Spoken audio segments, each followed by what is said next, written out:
So I'm going to give you a little background first about like England. Because when the colonists got here, they couldn't believe their eyes. They saw all these trees, these mammoth cherry trees and oak trees, and they had never seen, because England was a country for 5,000 years. They had burned everything up in sight. And so they were down to scraps of wood. They used elm, which is one of the worst woods in the world to use on a piece of furniture. And so, but when they got here, it was, it was a boom to furniture making. So one of the ways that we actually can tell English furniture from American furniture is like the draw sides are that thick. Thank you. On sort of English furniture, whereas in American furniture it would be this thick, because they had wood to waste. That's why dovetails are huge in New England and Pennsylvania in early furniture. They couldn't do it in England because they had nothing left. So they started exporting, the colonists started exporting wood to England, to the continent, and it was a big business. So this is actually a piece of 17th century furniture. It's just a fragment that we found one day, carved fragment, a style, and made out of white oak.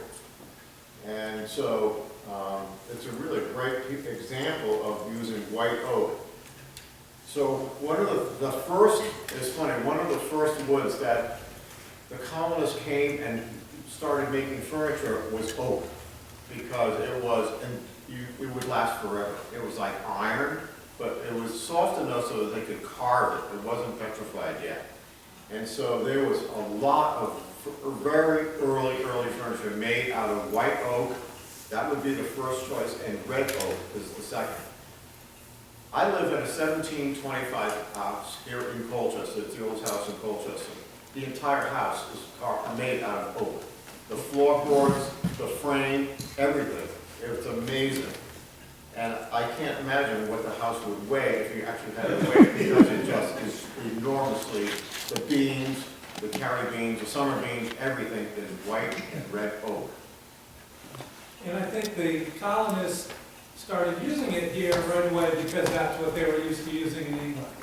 And besides being a great material of straight grain, pure grain, not a lot of knots, easy to work with. But as we see in this piece, in England, they were using small pieces. And the joined furniture that they had would have been a panel front chest with, this is the style or the leg, and then it would have cross rails and panels set in the cross rails and mullions. And so it was all made up out of little pieces of wood, because that's what you could get in England. You couldn't get a large beam, big enough for a house, or wide enough for a whole piece of wood on top of a blanket chest.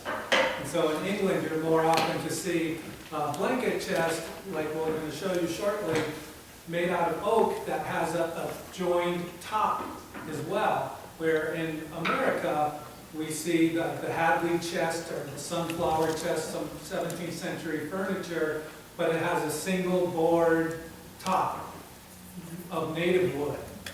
Mostly this hard yellow pine that we'll show you, or maybe even a white pine, but in England they were still using segmented tops.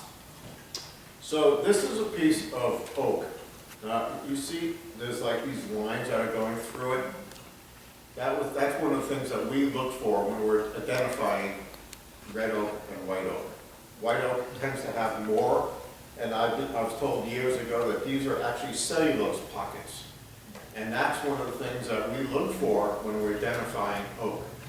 And so learning all these little things is important to identifying wood, which identifies location, which identifies the age, and on and on. And that's how we tell the different choices of where we think things were made and when. And as you can see, this is a piece of flooring that was milled up in Vermont. But you can see they're choosing to cut the wood so that you see those cellulose pockets and you get that tiger stripe. This piece of oak has those tiger stripes, but it's on the side of the piece of wood that you won't see, because they wanted the straight flat grain so that you would see the decoration and it wouldn't be interrupted by the design of the cellulose pockets. So, because this is wood, you can't hurt it, we're gonna pass these pieces around. And what's nice is on the back, it's identified what it is. Okay, so this is identified as white oak. We got this up, most of the samples from a flooring company up in Vermont. And they're all identified, it's really great. You can have your flooring done in it.